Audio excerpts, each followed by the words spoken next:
Earlier this evening, India's External Affairs Minister Dr. S. Jaishankar spoke exclusively to WION World is One. He spoke about India's role as the G20 president, what it means at a global stage, and also the role India can play as a mediator in the Russia-Ukraine war. Listen into this big exclusive.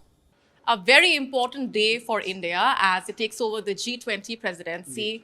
What would India's immediate priorities be, and what would your message be to the Russian and the Ukrainian leadership at this point? You know, I agree with you, a very important day. In fact, we've had a number of events today to underline that, beginning with the Prime Minister's op-ed, which was carried by multiple newspapers across the world.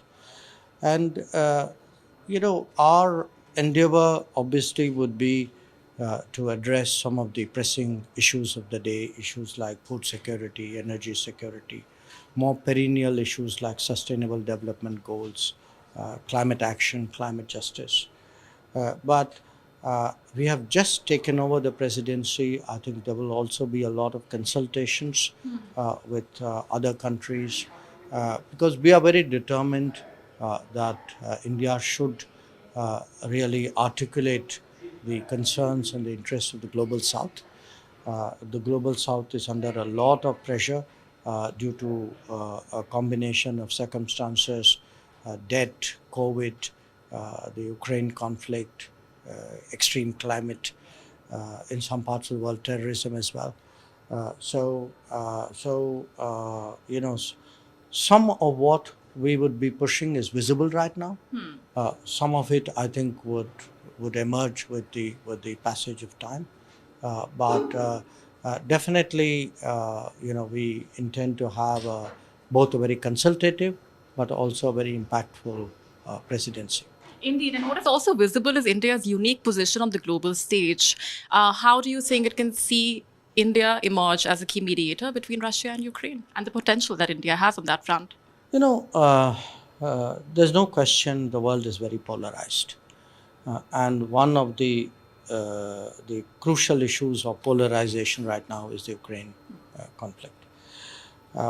Our effort, where Ukraine itself is concerned, we've been from the very start advocates of diplomacy and dialogue. And the Prime Minister has been very clear that this is not an era of war. But even going into Bali, the Bali was the Indonesian presidency. The Indonesians had a very tough task on their hands. I think they did extremely well under the circumstances. But we were very supportive of them. We essentially, a number of us worked together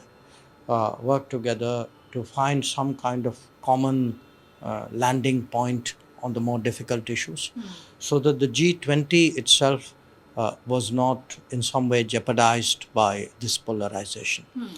I think today countries do recognize the value of someone like India, which has maintained its relationship, which has made clear its principles, at the same time which has applied itself really to nudging developments towards away from the conflict. The conflict today has other individual aspects of it. The grain initiative, grain export initiative was one of them. There was some anxiety on some of the nuclear issues. There are other concerns. Even I think fertilizer, how do you get fertilizer out to the world is a big concern right now. We are working, sometimes on our own, sometimes visibly, sometimes less so, sometimes supportively. We've been very, very much in contact with the UN Secretary General on a lot of his efforts. So there's a lot happening out there. But our effort would be to see if, the G20 as the premier forum of the biggest economies of the world, focus on the right issues, focus on the vulnerabilities and the anxieties of the Global South. Because if we take our eyes off that ball, I think the world's really headed for trouble. Thank you so much, sir, for your time. Great speaking with you. Thank you so much. Thank you.